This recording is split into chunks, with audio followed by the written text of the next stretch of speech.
एक लड़की को किडनैप कर लिया जाता है। उसमें से एक जो किडनैपर था ये उस लड़की को जानता था। दूसरा किडनैपर बहुत ही ज़्यादा डेंजरस है। उस वजह से इस मूवी में बहुत सारी कॉम्प्लिकेशंस होती है। हेलो फ्रेंड्स, आज मैं आपको किडनैपिंग स्टेला ये 2019 की एक थ्रिलर जर्मन मूवी एक्सप्लेन करने वाला हूँ।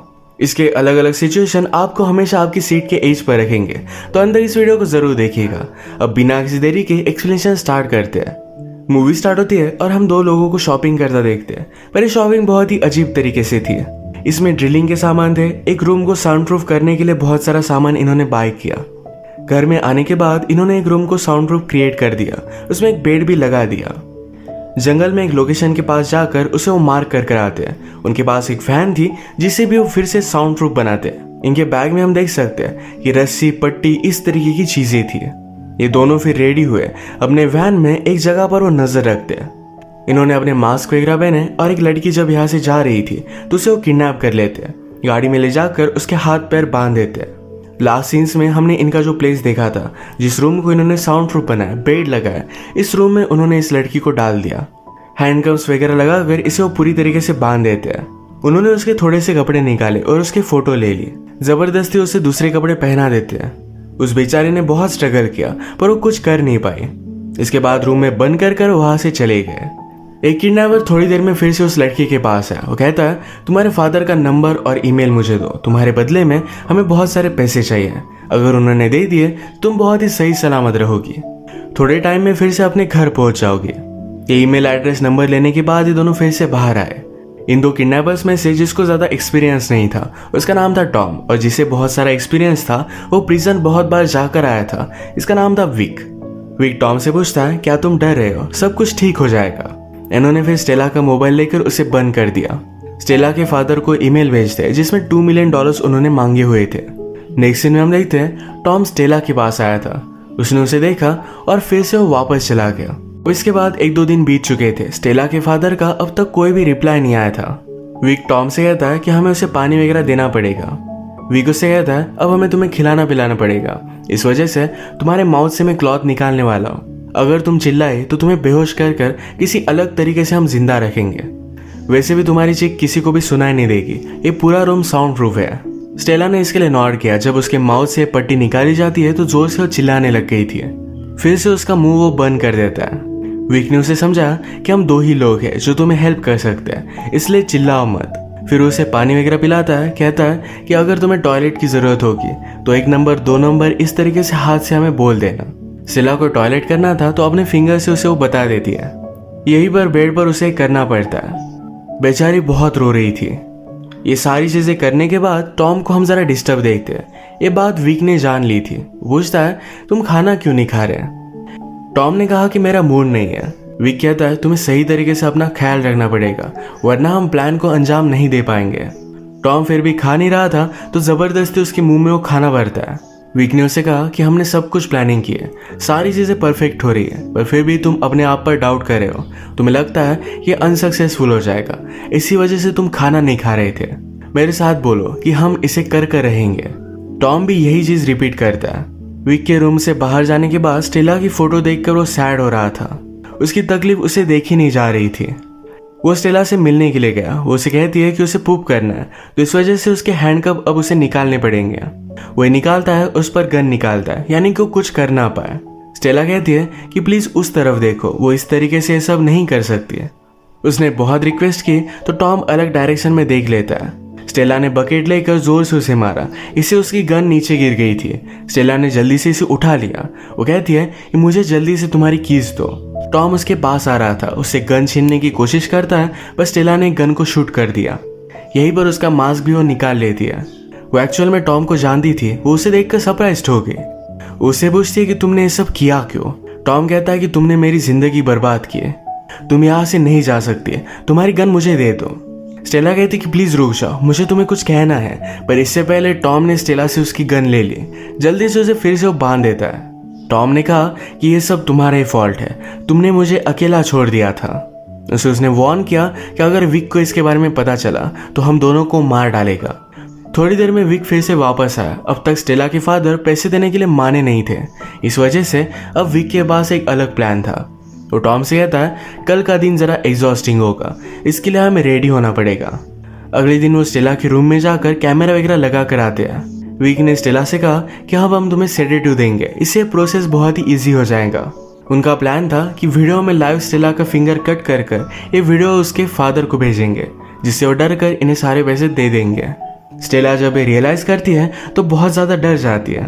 उसके माउथ से पट्टी निकालने के बाद स्टेला ने कहा, ये फादर मुझे पता है कि हम दोनों बहुत झगड़ते थे, पर प्लीज़ मुझे बचा लो, मैं प्रेग्नेंट हूँ, प्लीज़ मुझे बचा लो। ये सुनने के बाद टॉम विक से कहता है कि वीडियो बहुत ही अच्छी बन गई है, अब उसका फिंगर कट करने की हमें कोई भी ज़रूरत नहीं है। टॉम ने स्टेला को बार बार बचा लिया। अगले दिन स्टेला को फीड करने के लिए दोनों फिर से वहाँ आए। विक उसे फीड कर रहा था तो स्टेला कहती है कि मुझे उस दूसरे से खाना खाना है। विक इसकी बात मानता नहीं है। स्टेला ने नीचे देखा तो कल उसने टॉम को शूट किया था तो उसके बुलेट का कवर नीचे पड़ा हुआ था। अगर विक को इसके बारे में पता चलता है तो ये दोनों ट्रबल में थे। टॉम इसके पास जाकर इसे उठाने की कोशिश करता है, पर विक कहता है कि तुम ये कर क्या रहे हो, उसे पास आने नहीं दे रहा था। स्टेला का खाना हो जाने के बाद बुलेट कवर के पास स्पून पड़ा हुआ था।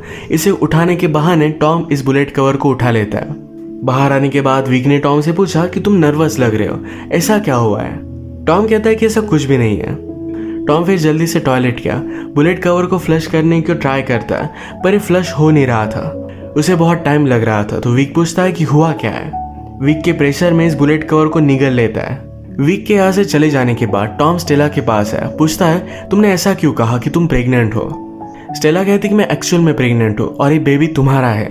वो उसकी बात मान नहीं रहा था तो स्टेला ने कहा कि मेरे पास आओ, मेरे पेट को फील करो। ये फील करके टॉम ने उसे पूछा कि तुमने मुझे इसके बारे में बताया क्यों नहीं। स्टेला कहती कि कभी भी तुम डिपेंडेबल नहीं थे, जब भी तुम्हारी ज़रूरत हो तो तुम भाग जाते थे। तुम्हारे जेल में जाने के बाद मुझे पता चला कि मैं प्रेग्नेंट हूँ। मुझे लगा कि इस बेबी को तुम्हारे साये से दूर रखना ही सही बात होगी। स्टेला पूछती कि तुमने मुझे ही क्यों चूज़ किया था। टॉम कहता है कि मैं और मेरा पार्टनर जेल में मिले थे, हमने वहीं पर किडनैपिंग की प्लानिंग की थी और मैंने ही तुम्हारा नाम सजेस्ट किया था। मैं तुम पर बहुत ज़्यादा गुस्सा था, तुम जेल में मुझे एक बार भी मिलने के लिए नहीं आई, बिना कुछ बताए मेरे लाइफ से चली गई। अब मुझसे तुम झूठ भी कह रही हो। स्टेला कहती कि मेरे मोबाइल में देखो, उसमें रिपोर्ट है। टॉम जाकर स्टेला का मोबाइल ऑन करने वाला था, पर उसने रियलाइज़ किया कि अगर स्टेला का मोबाइल ऑन होता है तो पुलिस को इसकी लोकेशन पता चल जाएगी, तो उसने ऑफ कर दिया। अचानक से स्टेला को उल्टी आने लग गई थी। उसके पास आया, उसके हाथ वगैरह निकाल दिया। ये उल्टी वगैरह करती है और एक दूसरे के बहुत करीब आ गए थे।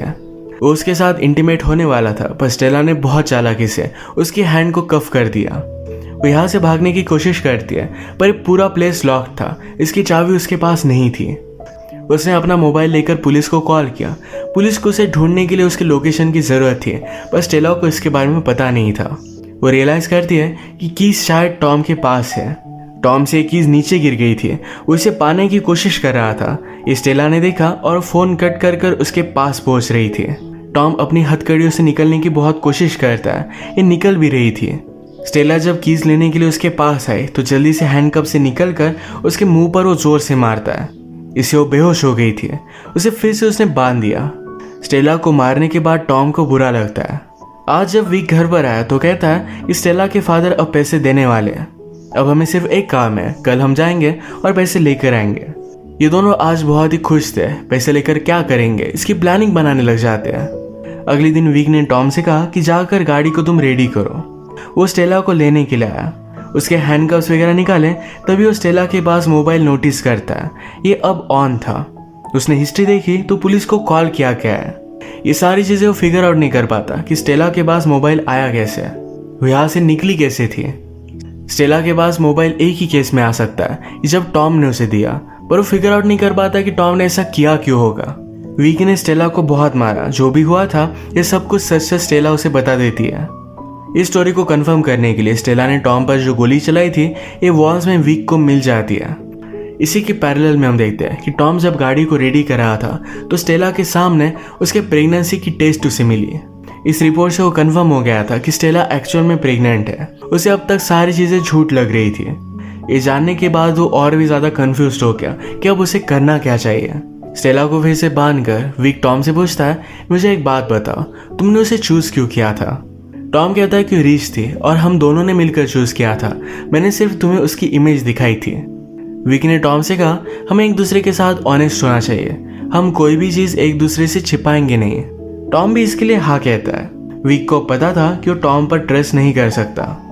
ये दोनों फिर स्टेला के पास आए, उसे बेहोश कर गाड़ी में रखकर एक लोकेशन पर लेकर आते हैं। नदी के पास एक घर में उन्होंने इसे बंद कर दिया था। इनका प्रीवियसली प्लान था कि जब स्टेला को होश आएगा तो उसके पास चाबी होगी, वो अपने आप को खोलकर यहाँ से चली जाएगी। पर अब विक ने प्लान चेंज कर दिया था। वो कहता है अब हमारे पास चाबी होगी और तुम मेरे साथ चल रहे हो। टॉम जरा वरीड हो जाता है, पर विक को शक ना जा पाए, इस वजह से उसे उसके साथ जाना पड़ा। ये जब अपने तय किए हुए लोकेशन पर आए तो वहां पर कोई भी नहीं था। आसपास कहीं भी पैसे दिख नहीं रहे थे। टॉम ने कहा कि शायद हमें फ्रेम किया जा रहा है, पर विक कहता है कि ऐसा कुछ भी नहीं है, मैंने पहले ही लोकेशन चेंज कर दी थी। मुझे तुम्हारे और स्टेला के बारे में सब कुछ पता है, मैंने तुम्हें पहले ही जांच दिया था। तुम अगर मुझे ऑनेस्टली सब कुछ बता देते तो तुम बच जाते। और स्टेला और इसके बच्चे को मैं मार दूंगा और इसकी जिम्मेदार तुम हो। विक टॉम को शूट करने वाला था, पर टॉम ने उस पर हमला कर वहां से वो भाग जाता है। भागते भागते विक ने दूर से उस पर गोली चलाई। वो हर्ट हो गया था, पर फिर भी जल्दी से यहाँ से भाग जाता है। विक ने फिर जो अलग लोकेशन सिलेक्ट की थी वहां से पैसे वो लेकर आता है। उसका प्लान सक्सेसफुल हो चुका था। रात में वो स्टेला को मारने के लिए आया। उसे कहता है मैं तुम्हें एक मेडिसिन दूंगा जिससे तुम्हारी डेथ होगी, पर तुम कुछ भी फील नहीं करोगी। उसे देने ही वाला था, पर पीछे से आकर टॉम ने उस पर हमला कर दिया। वो जख्मी था, पर स्टेला को बचाने के लिए यहाँ पर आ गया था। विक के पास गन थी, तो फिर से वो सिचुएशन को कंट्रोल कर लेता है। टॉम को और एक गोली मारता है। वो टॉम से कहता है कि तुमने सारी चीजें बर्बाद कर दी। उसे फाइनल गोली वो मारने वाला था, तभी स्टेला ने उसके पैर पर मारकर उसे नीचे गिरा दिया। विक की गन टॉम ने उठा ली और उसे शूट कर मार देता है। टॉम इंजोर्ड था, इस वजह से बेहोश हो गया। स्टेला की कफ्स की कीज विक के पास थी। टॉम ने बहुत स्ट्रगल किया और फाइनली उसे वो दे देता है। स्टेला ने अपने आप को छुड़वा लिया, पर टॉम की अब डेथ हो चुकी थी। वो बाहर आई, गाड़ी में बैठी, तो उसे सारे पैसे मिल जाते हैं। स्टेला की अपने फादर के साथ बनती नहीं थी। वो किडनैप हुई, पर फिर भी फादर उसे पैसे नहीं देने वाले थे। अब वो उनके पास वापस नहीं जा सकती है। ये पैसे लेकर वो एक न्यूज़ स्टार्ट करती है। इसी के साथ इस मूवी का एंड हो जाता है। अगर आपको वीडियो अच्छा लगा तो प्लीज़ इसे लाइक कर दीजिएगा। बहुत सारी इस तरीके की मूवीज़ लेकर आते रहते हो, तो प्लीज़ इस चैनल को सब्सक्राइब कर दीजिए और बेल नोटिफिकेशन आइकॉन दबाने मत भूलिएगा। हम फिर से मिलेंगे और एक न्यू मूवी के साथ। तब तक के लिए थैंक यू और आप अपने आप का ख्याल रखिए।